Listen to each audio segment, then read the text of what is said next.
कहने लगी महाराज मैं तो बहुत दिनों से सोच रही थी ये, लेकिन मुझे भी शंका हो रही थी कि मेरा भैया पता नहीं मेरा लड़का को ले जाएगा या नहीं ले जाएगा, इसलिए बोले मैं बोल नहीं पा रही थी। मेरा तो बहुत दिनों से विचार था कि ले जा लेते करके। चलो बोले आपने आज खुद आके मुझसे बोले कह दिए, बोले मैं तैयार हूँ भैया। बोले तैयार हो गई कोठीमा दाई अपना लड़का देने को लिए। अब कोठीमा कहने लगी भैया बोले आप ले जाओगे कब? मैं तो तैयार हूं लेकिन ले जाओगे कब यार? राजा कहने लगा बहन मेरा विचार तो है कि मैं आज ही ले जा लेता, क्योंकि घर में बोले काम करने वाले भी नहीं है। अगर उसे अभी ले जा लूंगा तो 1-2 साल वो घर में काम करेगा, 1-2 साल के बाद मैं बड़ी बिटिया के साथ विवाह कर दूंगा। बोले ठीक है। तो आज भी आपने देखा होगा हमारे लोग जब किसी को घर दामाद लाते थे और आज भी लाते हैं कहीं कहीं, तो 1-2 साल पहले लाते थे, 1-2 साल रखते थे घर में, उसके बाद में विवाह होता था। होता है आपके घर ऐसा? तुरंत लाके विवाह नहीं करते, कम से कम 1 साल देखते हैं उस लड़के को लाके काम अच्छा करता है कि नहीं, अच्छे आचार विचार है कि नहीं, दारू तो नहीं पीता, गांजा तो नहीं पीता, ये सब देख लेते हैं। अगर कहीं गलत निकलता है तो उसको अलग कर देते हैं, दूसरा देखते हैं। तो तैयार हो गए, बोले ठीक है, बोले भैया मैं तैयार हूं। बोले राजा कहने लगा बोले तुम तैयार हो, मैं भी तैयार हूं, मतलब बिटिया वाला भी तैयार है, बेटा वाला भी तैयार है। तो गांव के लोगों को बोले बता दो खबर, क्योंकि गांव में रहते हैं तो गांव के लोगों को इससे भी सलाह लेना जरूरी रहता है कि नहीं।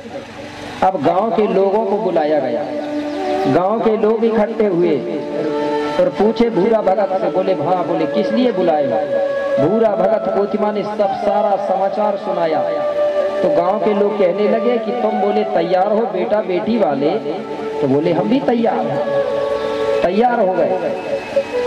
अब बोले भीमाल पेन को बुला के तो पूछो जा रहा है कि नहीं जा रहा है, अपनों ने तो बात कर लिए। तुरंत भीमाल पेन को बुलाया गया, भीमाल पेन से कहने लगे बेटा भीमाल तुम्हारे ये मामा हैं, आज हमारी जो माँ का भाई होता है गोंडी में मामा ही लगता है, लगता है कि नहीं लगता? तो वो कहने लगे तुम्हारे मामा जी है, इसलिए ये काम करो, ये तुमको ले जा रहे हैं तुम इनके साथ जाओ। क्यों? बोले अरे बोले तुम्हारे मामा की 2 लड़की हैं, बमलाई और समलाई, लड़का नहीं है, इसलिए वो बड़ी लड़की के लिए तुमको घर दामाद रखना चाहता है। ऐसा करके सब लोगों ने कहा। और आज गोंडी संस्कृति में मामा और फुआ के लड़का लड़की का विवाह होता है, नहीं होता है आपके यहाँ? होता है ना? जय श्री राम।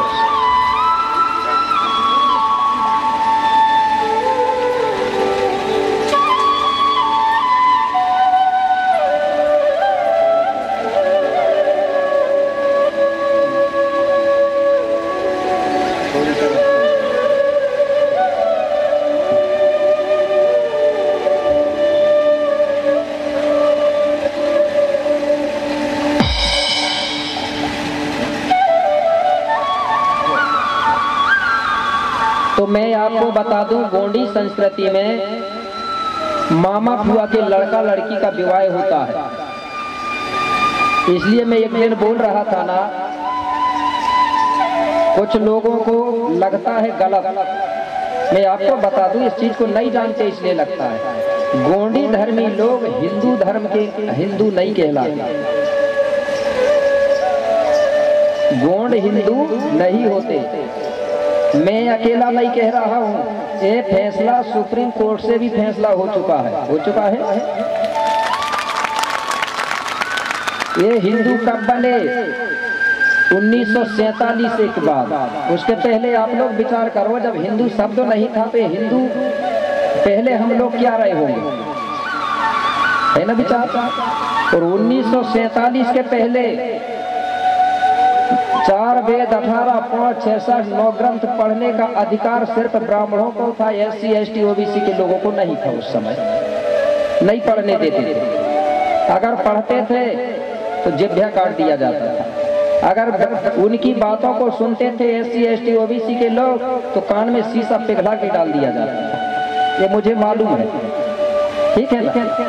लेकिन जैसे ही 1947 के बाद देश आजाद हुआ, उसके बाद SC ST OBC के लोगों को ये वेद पुराण थमा दिया गया और खुद संविधान पढ़ने लगे। अब हम लोग इधर भटक गए, वो लोग क्या कहाँ चले गए? संविधान।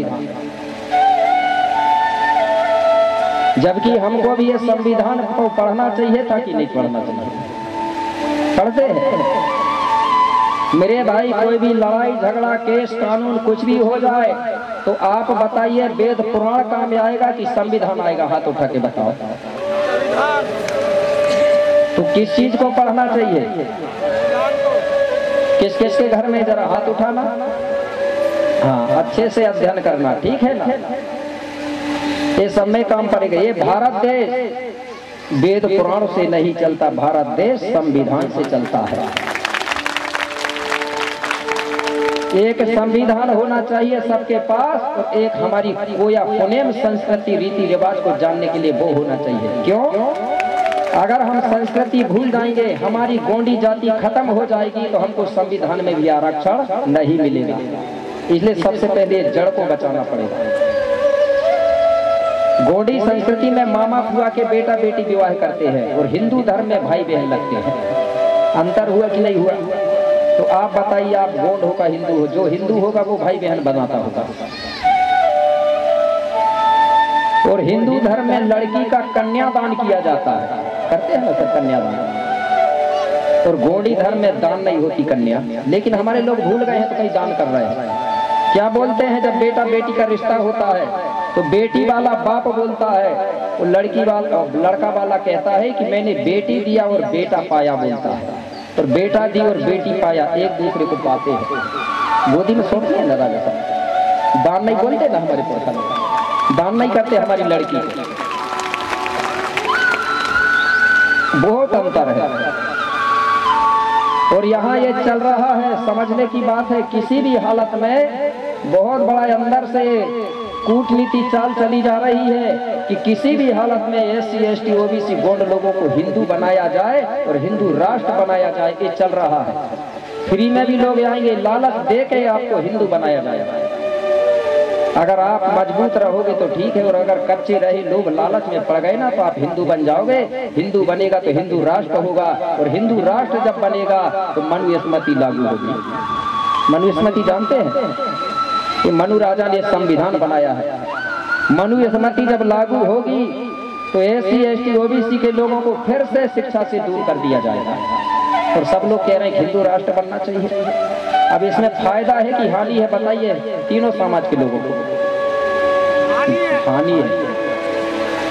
पढ़ने का अधिकार नहीं है। फिर से ये समय न आए, नहीं तो मुंह में मटका बांधने पड़े थूकने के लिए, काम पीछे झाड़ू लटकाना पड़े। ये स्थिति मत आने देना। लोभ लालच में मत पड़ना। जहाँ लालच मिलता है वहीं हम बर्बाद होते हैं। इस लालच से दूर रहना। तो मेरे भाई, वो भीमाल पेन को पूछा गया तो भीमाल पेन कहने लगा ठीक है, लेकिन बोले एक बात है। भीमाल पेन को बड़ा चिंता हुआ। क्यों? भीमाल पेन जब पढ़ता था उस समय गुरु के आगे एक संकल्प कर लिया था कि आजीवन कुंवारा रहूंगा। और अब बोले मेरे बाप विवाह बंधन में बंधने के लिए पहुंचा रहे हैं। अब बोले क्या करें? आप बोले अगर माँ बाप की बात मान करके अगर मैं वहां जाता हूँ विवाह करवाऊंगा तो गुरु के आगे जो संकल्प किया हूँ मेरा वो वचन खत्म हो जाएगा। मेरा संकल्प खत्म हो जाएगा। गुरु के आगे जो हारा हूँ वचन खत्म होगा। अब बोले क्या करूं? अगर गुरु के वचन मानूंगा तो माँ बाप के वचन खाली जाते हैं, जाएंगे ना। अब दोनों तरफ से फंस गया विचार। अब किसकी बात मानूं? और मानना दोनों की बात जरूरी है, क्योंकि गुरु और माँ बाप की भी मानना जरूरी है।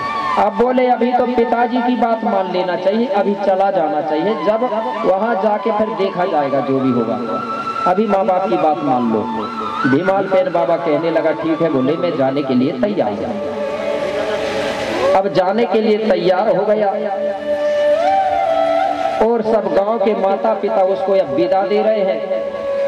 तो आपने देखा होगा गौड़ी संस्कृति में अगर किसी लड़की या लड़का का विदा भी करते हैं तो रोते भी हैं, लेकिन हमारी संस्कृति में पता नहीं, रोने में भी गीत गाया जाता है और खुशी में भी गीत गाया जाता है। गाते हैं कि नहीं गाते? रो रो के भी गाती है कुछ।